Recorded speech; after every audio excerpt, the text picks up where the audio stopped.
central focus of this great nation called Kenya. So that kind of dialogue is welcome, because until we empower people economically, we will have no people to talk about governance. You cannot talk about governance if your own stomach is not governed.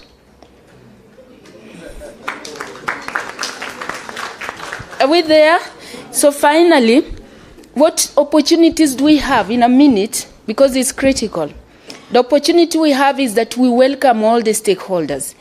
And let me announce here that I've said where my beneficiaries are in all political parties. In fact, all political parties bears the majority of my beneficiaries. Those young people who during campaigns are going to the streets in the hope of a better life, those are my customers.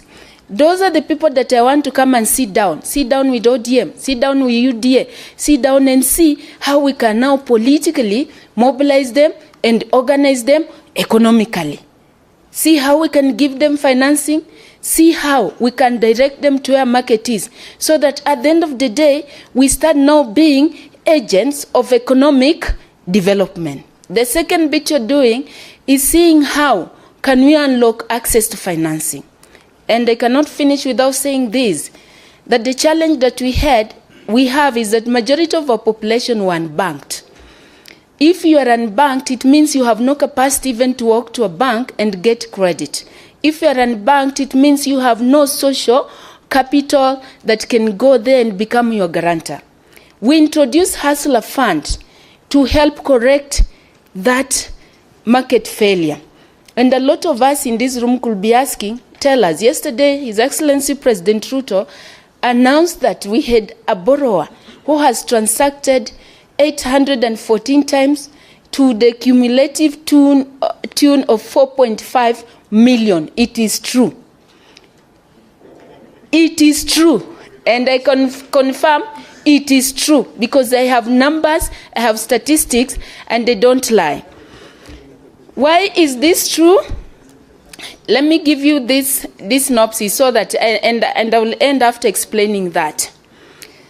When we took over, when His Excellency the President was being sworn in, we had narration of Mama, for example, from Kikomba, who very early in the morning at 5 has to give her ID to some money dealer at Kikomba market, and every day that Mama is given 1,000 in the morning at 5 a.m., and in the evening that Mama returns that 1,000 with an additional 100 shilling. So the interest rate there you can calculate. So every day this Mama goes in the morning, takes Kuma wiki, goes home, sells, in the evening returns with an additional 100 on top. You can imagine the kind of business which you invest in 1,000 and you have to pay for credit 100 bob as interest. Which kind of markup are you taking home? It's no wonder we have so many of our women who cannot access such financing. So Hustler Funds comes in.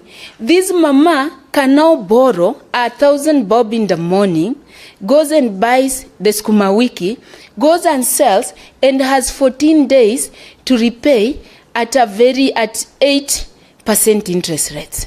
Those are the kind of people that we've been supporting. So this top borrower cumulatively owns a smaller shop, which is, like the Kadogo economy, sells those blue band, the blue band margarine of 5 bob, 10 bob. So when we started off, his limit was 3,000 bob. We enhanced one to 6,000 because he's a good borrower and repair. Every day he tells us he goes and borrow some items 6,000. He sells them. In the evening he repays.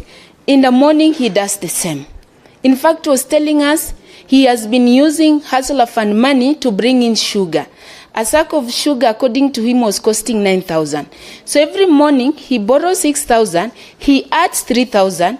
9,000 he brings in sugar because he's selling kadogo. By the end of the day, the following day, again, he does the same and saves. So what I try to say, why are we doing this? And this is very important. because now that borrower who has 4.5 million has now acquired a credible credit rating, which in the near future can walk to any bank right now and will not be asked about title book, will not be asked about logbook. On account of that credit rating, will be given the credit or the loan which he wants. So we've been able to give